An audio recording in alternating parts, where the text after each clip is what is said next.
Nah, jadi Allah menyampaikan ke kutub dulu. Kalau kutub mengiyakan, maka turun adab.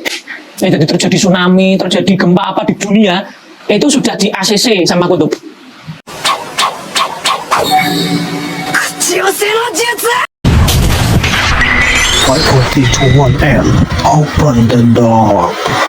Assalamualaikum warahmatullahi wabarakatuh.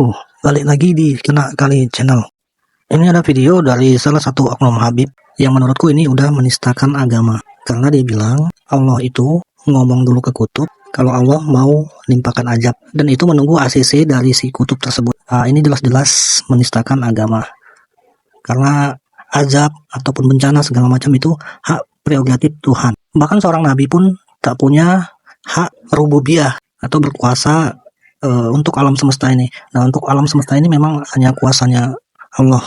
Nggak ada satupun makhluk yang lebih berkuasa daripada Allah. Dan apapun yang ingin dikehendaki Allah itu tak ada satupun makhluk yang berhak mengizinkan atau tidak.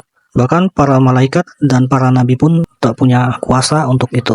Jika merujuk pada surat Al-Baqarah ayat 30, di mana malaikat khawatir akan kekhalifahan manusia, dan itu langsung dijawab oleh Allah bahwasanya Allah lebih tahu apa yang tidak kalian tahu.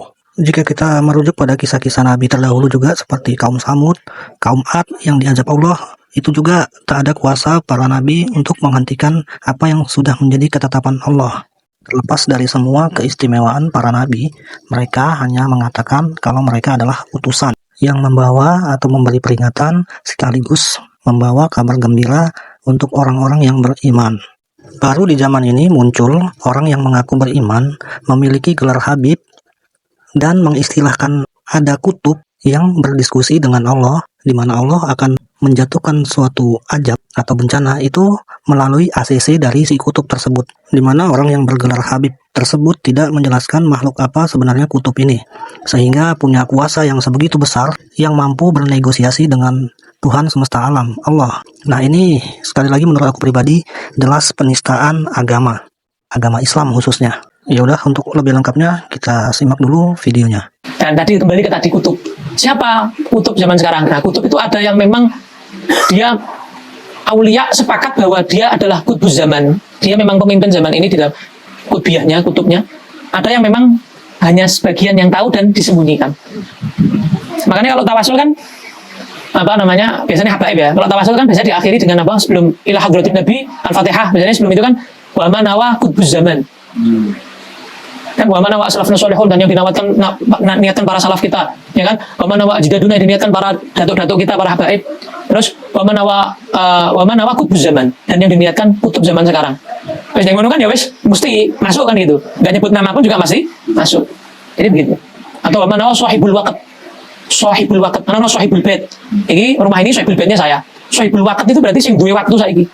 Yang memiliki waktu, ya kutub. Kan gitu. Dan Allah setiap mau menurunkan bala itu pasti ngomong dulu sama kutub. Ibarat dulu zamannya Kanjeng Nabi Muhammad, ngomong dulu sama Nabi Muhammad. Zamannya Nabi Soleh kan setiap mau ngadap satu umat kan pasti apa? Ngabari dulu kan begitu. Nah, setelah Nabi Muhammad boten wonten nggih khalifah, setelah zaman khilafah 30 tahun kata Nabi itu selesai, ya saya gembur-gembur khilafah ku kan nyalai hadis kabeh kuwi. Ndak ngajine kurang adoh ya. Kurang piknik ya. Ngopine kurang kenceng. Nah, itu apa namanya? Yang menggantikan itu kan pewarisnya kan ya para aulia itu. Nah, jadi Allah menyampaikan ke kutub dulu. Kalau kutub mengiyakan, maka turun adab. Jadi terjadi tsunami, terjadi gempa apa di dunia, itu sudah di ACC sama kutub. Tapi kalau kutub itu kesian, ya Allah, warga sini masih bisa diharapkan. Dari Semarang, Allah mau menurunkan sesuatu di Semarang sekali. Kutub, ya Allah, warga Semarang masih bisa diharapkan tobatnya. Terus saya yang nanggung, karena sudah mubrom. Qadha Allah itu kan sudah apa? Mubrom pun pasti kan, kan? Sudah pasti terjadi yang di umul kitab ya. Yang di lauhul mahfuz kan masih bisa dirubah. Kan yang Allahu ma yasha'u wa yuthbit. Bisa ada dihapus, bisa ada yang ditetapkan diteruskan. Tapi wa indahu umul kitab. Tapi yang di umul kitab tetap harus terjadi. Lah misal Allah, lah ini sudah di umul kitab. Ya aku sing natai ya Allah. Makanya wali-wali kutub itu kan banyak yang penyakitnya parah. Contoh, yang masyhur terakhir kali itu Habib niki. Habib Abdul Qadir bin Ahmad Asghaf. Ini yang terakhir yang masyhur, semua aulia awali seluruh dunia sepakat. Semua ahli sufi dunia sepakat. Beliau kutub zamannya. Umurnya 100 lebih. Beliau di akhir hayat nggak bisa bicara. Sudah sampai nyun sewu. Sampai keluar apa? Air liurnya itu. Nah, tisu ini sing gerebutan wong sak donya. tisu liurnya beliau. Barokah kutub. Semua sekarang wali seluruh dunia itu sanad ilmunya ke beliau. Nah, itu dia videonya. Nah, ini video sebenarnya tidak full ya. Fullnya itu sekitar 7 menitan. Nah, ini yang aku ambil memang yang ingin ditanggepin aja. Dan sisanya itu juga cuma kata-kata bercandaan aja ya. Bukan poin-poin yang perlu untuk ditanggepin.